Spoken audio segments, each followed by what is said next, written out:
Hello, Judy. Hello, Boris. Thank you very much for joining us in this conversation. My first question to you would be, if you take the momentum we are in now, after all this collective experience of the pandemics too, how do you think we will get out of it? And how do you think the next years will shape this European Union for what the future challenges will be like? It's very hard to know if we're coming towards the end, but clearly with the vaccines being rolled out across Europe, we seem to be slowly conquering this pandemic. The European Union got off to a very bad start with the pandemic, and this is normal with crises. The EU member states are slow, there's competition between the Commission and the member states, there's a bit of chaos, but this pandemic was just so important for jolting the European Union in the sense that it tested our resilience, it showed up the vulnerabilities and weaknesses of the health system, it exposed the lack of coordination, but there was an awful lot of backroom arguments, and we saw how Hungary took on the Russian vaccine, not that the Hungarians jumped at it. The Poles tried to rescue their health system because so many young Poles in the medical profession, they just left Poland to work in other countries. So I find it very interesting that the pandemic exposed different weaknesses of the different political cultures and societies across Europe. And you know what? It's not a bad thing, because it shows what has to be done together and how we should do much more together in the future. On the solidarity issue, in the first phase of the pandemic, there was this kind of solidarity that we have to act together, and inside the society, but also on the European kind of level. So it worked. And now trust has been lost. And we see this also in studies that in the beginning, trust in governments was very high in terms of pandemic. Now it is down. So these would be my two questions. The one is the behavior and the value system of the people. Are they ready for big decisions to have an alternative living? And on the other side, do our democratic states suffer under the fact that they had such a hard time in getting their pandemic measures right? I mean, we are incredibly fortunate where we do live. This is the first thing. Secondly, our behaviour, it's a bit early to assess if it will change our behaviour.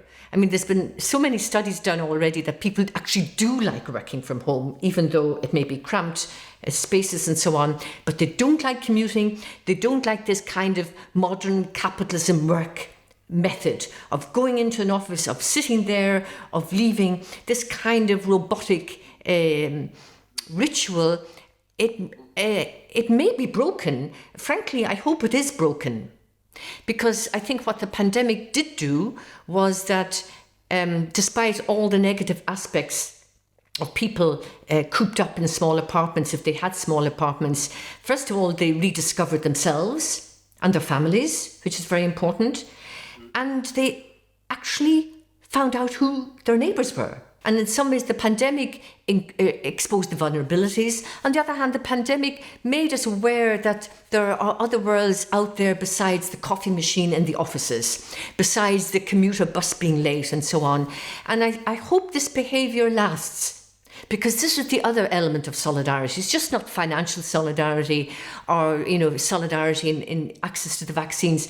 It's a social, political, psychological solidarity, which is just so crucial for the fabric of a society. There's one real negative aspect of this pandemic, how children and the younger generation were ignored. For homeschooling, for digitisation, it exposed, certainly here in Germany and in other countries, how the teaching profession were totally unprepared for digitisation and being able to communicate with children while they're working from home and having some kind of really social dialogue.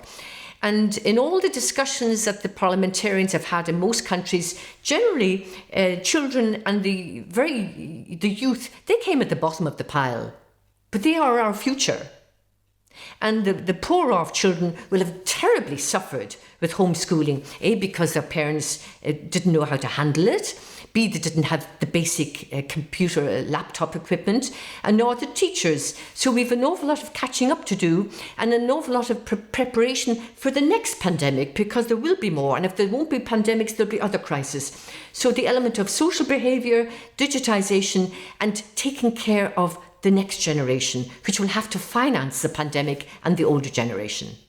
No, I completely agree, but it shows a bit the focus politics has in our times. Boris, it shows the skewed demographic cycle, actually. I mean, there's increasing numbers of old people and decreasing numbers of young people. And of course, this brings in the whole migration issue and integration issue. There's one thing which strikes me. Why is the reaction of the West in terms of Belarus so weak? We have a double credibility question here of the European Union. On the one side, we have member states who basically don't follow the fundamental constitutional setup of the European Union. They break it somehow. And on the other side, we have quite a weak European Union towards kind of things which are happening around its border. Why is this so weak? What is happening here? I'm glad you raised Belarus. It's not only foggy, Boris, it's foggy and foreign. And it's away from us, which I don't understand. I mean, I'm living in Berlin. You can get the train up to Warsaw and get a bus or a train over to the Belarusian border. It is our neighbour. And something has fundamentally gone wrong inside the European Union and in terms of our values and our projection. And we know exactly what's happening to our values in something as basic as accountability and the rule of law. And this is the internal problem, that if the EU is a peace project and a project based on values of accountability, transparency and democracy, why aren't we defending it first inside? Because if we don't defend it first inside, what credibility do we have when we actually deal with the outside? And indeed, what credibility do we have for those Belarusians who are fighting, protesting peacefully every single day for basic, essential, universal democratic values? What astonishes me about Belarus is the lack of media coverage among the European Union media. It confirms the political gap between East and West, that the East is far away, but it actually confirms an inherent weakness inside the EU, that we look at Belarus through the prism of Russia. And any time one has a conversation with EU officials about how to deal with Belarus, oh, well, it's in the hands of President Putin in Russia. Is it? Last time I looked, I thought it was in the hands of actually the Belarusian people, what they want. And so we are seeing Belarus through this prism and not giving the people who protest the credibility and legitimacy and respect that they need.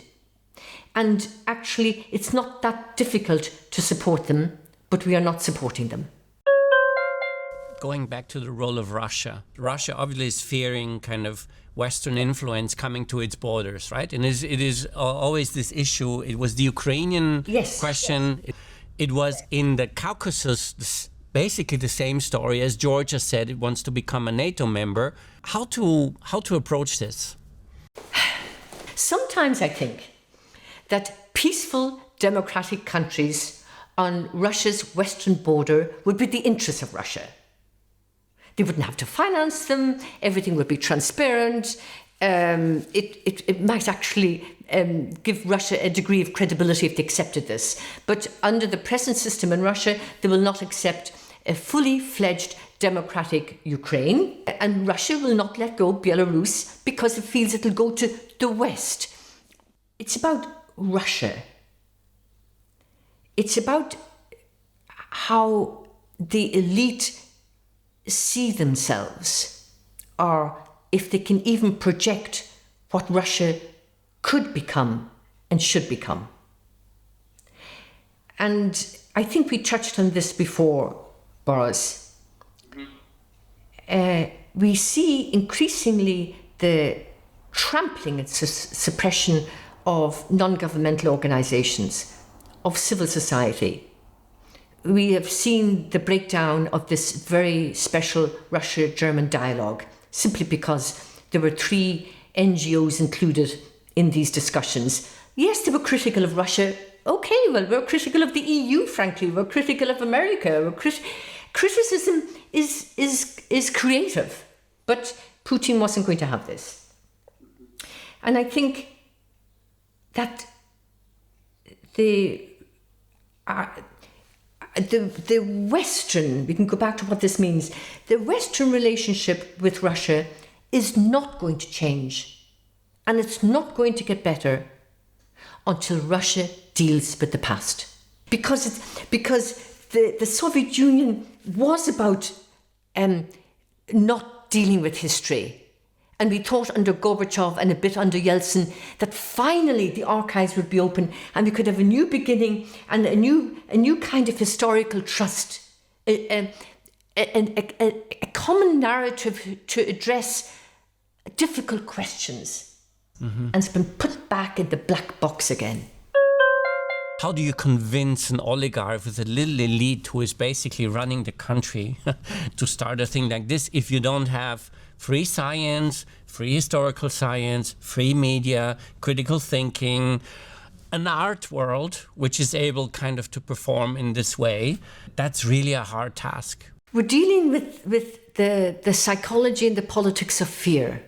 And fear is about opening this box and looking at letters and diaries, books, memoirs, songs, rituals. The box is about this past. Fear drives people into a kind of different box that they don't want opened. Which brings us to the question, why, with all the resources in Russia, why is the Kremlin afraid? Why is it afraid of people protesting peacefully? Why is it afraid of Memorial? Why is it afraid of Georgia? Why is it afraid? And Lukashenko in some ways encapsulates this, and Putin increasingly. If you have such power for such a long time, you actually do not have the linguistic or rhetorical tools to negotiate. You don't have to negotiate if you have absolute power. And you don't know how to do it in any case. Because negotiations mean compromise, and they mean dialogue, and above all, they mean listening. And this is an enormous problem for dictators and authoritarian leaders, because if they don't know how to negotiate, they cut themselves off. And actually, this goes back to my first point, they actually do feel afraid for the day after, because they haven't negotiated a peaceful transition. And then they think they're going to be hung up. The tragedy is that there's so much suspicion now, and there's so much distrust, and there's so much baggage now being built around and among the member states and between Russia and the member states and the individual member states, that finding a way to restart is incredibly difficult. Zagreb elected last Sunday a green mayor. Budapest votes completely different than Hungary. Warsaw is different than Poland, obviously. And the same is for Slovakia and Bratislava and whatever. How do you see this?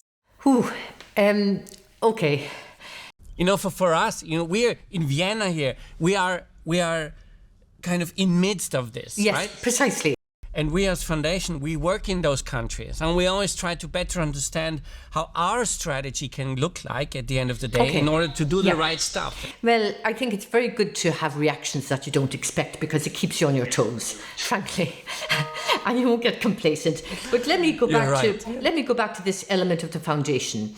The Foundation has been immensely creative in the respect of trying to have conversations and dialogues. And I think of the Big Balkan report you did 10 years ago, which brought together so many different people from so many different backgrounds across the Western Balkans, which was a fantastic well, I hope it was an experiment. It was a fantastic attempt to understand why there isn't a common narrative.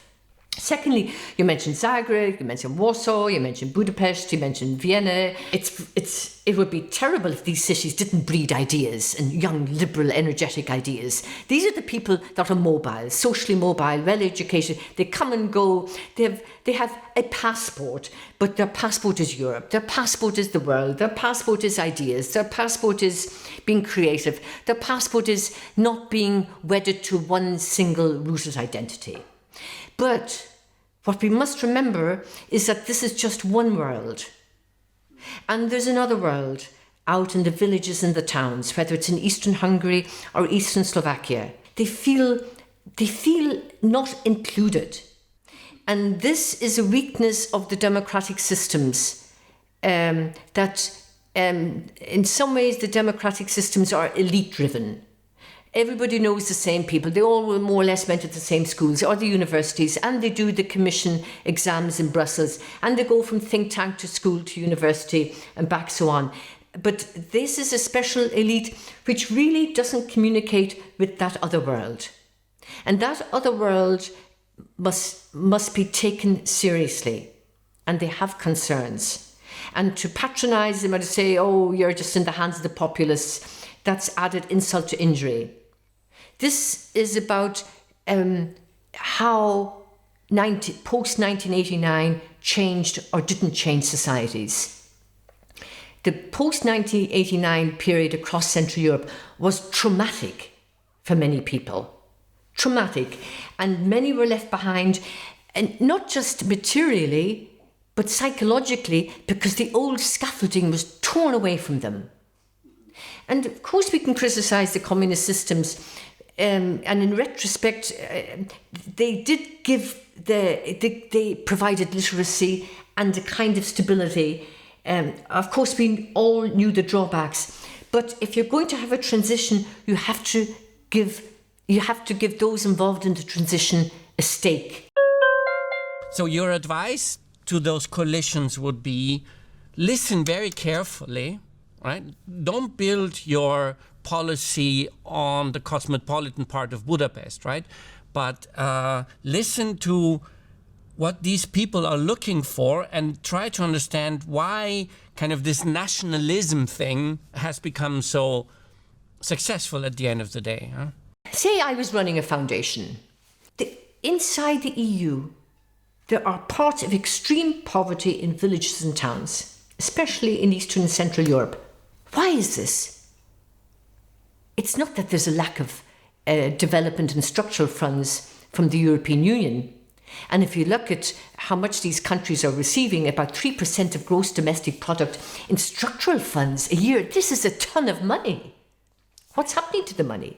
We know that Viktor Orban has siphoned off some of the money for football stadia or for buildings, which really are not for the common small good.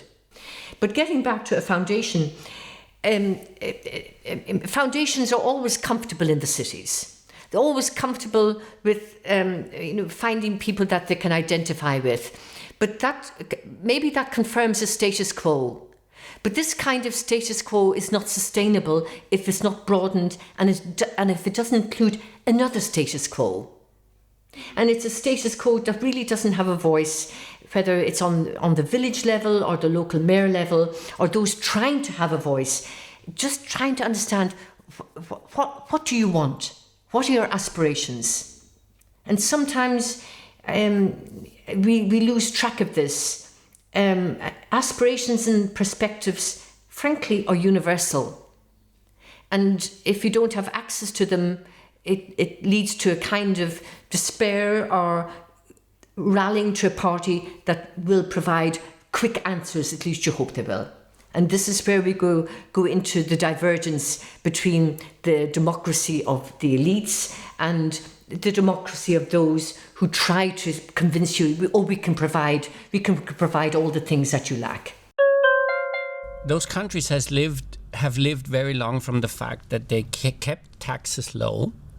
They kept wages low also because they wanted to have as much as possible from these FDIs. Welfare states haven't been built. I think this was the success of Europe in the 50s, 60s, and 70s to combine this modern kind of welfare social market system. This worked somehow. But a policy towards building a functional welfare system, I haven't come across.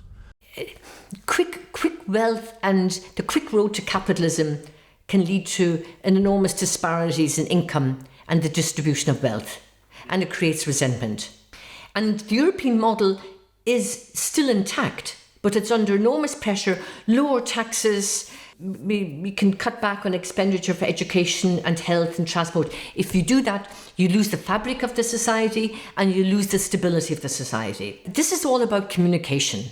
What are our taxes spent on? And we have seen the high level of taxes in Norway, for instance, and it is sustainable because it finances a very strong health infrastructure, transport infrastructure, education infrastructure. If communication is the key, not short-term gains, but long-term sustainable benefits for the environment, for the next generation. And this demands, it goes back to what I say, this demands an inclusivity of explaining why taxes are important and what they are spent on. And so we're getting into the bigger picture here of the role of the state and the role of the society, the role of taxation and the role of including those who fell between hard times, how we're going to keep the society safe and stable. Because at the end of the day, it's about combining democracy and stability. Von der Leyen told us that she will concentrate on in next year concerning the big Green Deal, the kind of moon experience we in Europe need. We have to reduce already by 50% CO2 emissions until 2030. We know on what kind of heavy load this puts already on countries who are struggling with kind of old industries in the coal sector. The question is how we cope with this big step of modernization in the situation we are in Europe of today. Boris, you call it a modernization. It's nothing short of, in fact, a new technological revolution. Actually, it's unbelievably revolutionary, and revolutions are unbelievably disruptive. They are unbelievably dangerous and disruptive, and if they are to succeed, you really have to have your eye on the day after. With this Green Deal, the flaws of the Green Deal are the lack of communication and the language. The language is a kind of EU bubble language, which I've had to deal with. It's not accessible. It's a language for the cognoscenti, for those involved in green issues. And that's the very interesting thing about young people. They don't want this language. They want Greta Thunberg's direct language on what is at stake. And von der Leyen's Green Deal, great, worthy, revolutionary. It will make an impact if they break down the language and give us the nuts and bolts on how it's going to affect our living. And we have to change our lifestyle, the kind of furniture I'm sitting on, the lighting, the cars, the bicycles, the food. Don't forget agriculture. Agriculture is going to go in for a major overhaul. But this lifestyle and this Green Deal will have to be communicated on the most easiest, rational, emotional level. This is about the future of the planet. But you can't sell the future of the planet if you don't actually explain every day how it's going to affect you. The Green Deal mustn't be sold on the element of fear that it will change our lifestyle. Then people won't buy into it. And we saw how President Macron had a huge problem 2-3 years ago when he raised the price of diesel by a couple of cents. He didn't explain it. oh, well, the people in the countryside, he never knew that they needed diesel cars to get around because the public transport wasn't available, or they needed because the farming community. It's got to start on the grassroots, slow town hall meetings, schools, enterprises, newspapers, the most fundamental of grassroots to explain the Green Deal and how it's going to affect the way we live. I just wonder where are the energies, the languages, the creative policies, the motivated people will come from. It'll come from the younger people. The young people are tired of this fossilized language. They're tired of a language which doesn't communicate the gravity of the situation. They're tired of being left out. And in some ways, they should have the vote at a much earlier age. Their voices should be listened to, and they should have representation. This is crucial. This is more and more crucial. And parliaments should change the way they function. And the democratic structures not only have to go down to the grassroots level, they have to bring in younger people. This 18-year-old voting system is Neanderthal. That's a programmatic, we should put it onto the doors of our parliaments. Jody, I wish you a fantastic day. Once again, thank you for joining this call. Thank you, Boris. Thank you very, very much. It was an honor. It was very inspiring. I love it.